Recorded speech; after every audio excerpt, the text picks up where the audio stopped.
Chapter 14. The Lord spoke to Moses, saying, Speak to the children of Israel, that they turn back and encamp before Pihahiroth, between Migdol and the sea, before Baal-Zephon. You shall encamp opposite it by the sea.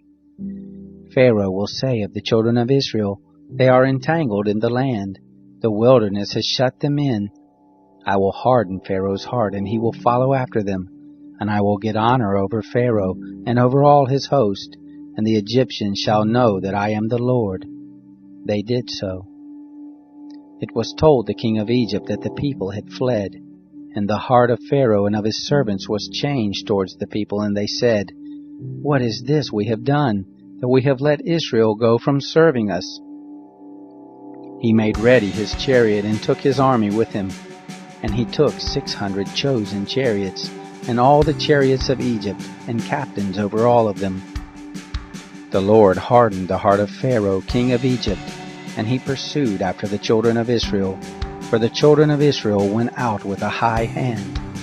The Egyptians pursued after them, all the horses and chariots of Pharaoh, his horsemen and his army, and overtook them encamping by the sea, beside Pihahiroth, before Baal-Zephon. When Pharaoh drew near, the children of Israel lifted up their eyes, and behold, the Egyptians were marching after them, and they were very afraid. The children of Israel cried out to the Lord. They said to Moses, Because there were no graves in Egypt, have you taken us away to die in the wilderness? Why have you treated us this way to bring us forth out of Egypt? Isn't this the word we spoke to you in Egypt, saying, Leave us alone, that we may serve the Egyptians? For it were better for us to serve the Egyptians than that we should die in the wilderness. Moses said to the people, Don't be afraid. Stand still and see the salvation of the Lord, which he will work for you today. For the Egyptians whom you have seen today, you shall never see them again. The Lord will fight for you, and you shall be still. The Lord said to Moses, Why do you cry to me? Speak to the children of Israel that they go forward. Lift up your rod and stretch out your hand over the sea and divide it. And the children of Israel shall go into the midst of the sea on dry ground. Behold, I will harden the hearts of the Egyptians, and they shall go in after them. And I will get myself honor over Pharaoh, and over all his host, over his chariots, and over his horsemen. The Egyptians shall know that I am the Lord, when I have gotten myself honor over Pharaoh, over his chariots, and over his horsemen.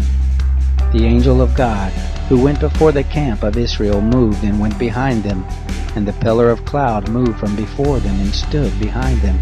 It came between the camp of Egypt and the camp of Israel, and there was the cloud and the darkness, yet it gave light by night, and the one didn't come near the other all the night.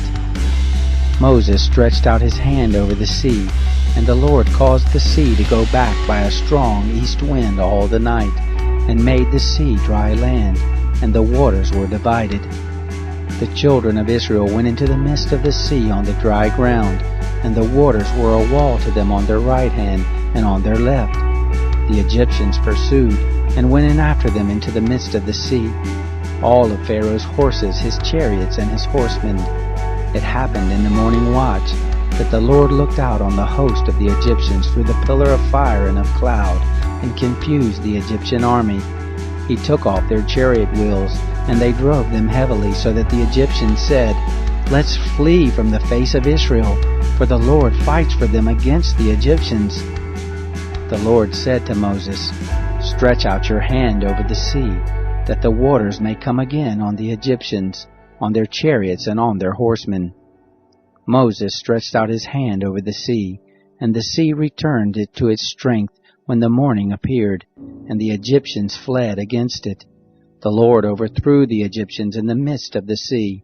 The waters returned and covered the chariots and the horsemen, even all Pharaoh's army that went in after them into the sea. There remained not so much as one of them. But the children of Israel walked on dry land in the midst of the sea, and the waters were a wall to them on their right hand and on their left. Thus the Lord saved Israel that day out of the hand of the Egyptians, and Israel saw the Egyptians dead on the seashore. Israel saw the great work which the Lord did to the Egyptians, and all the people feared the Lord, and they believed in the Lord and in his servant Moses.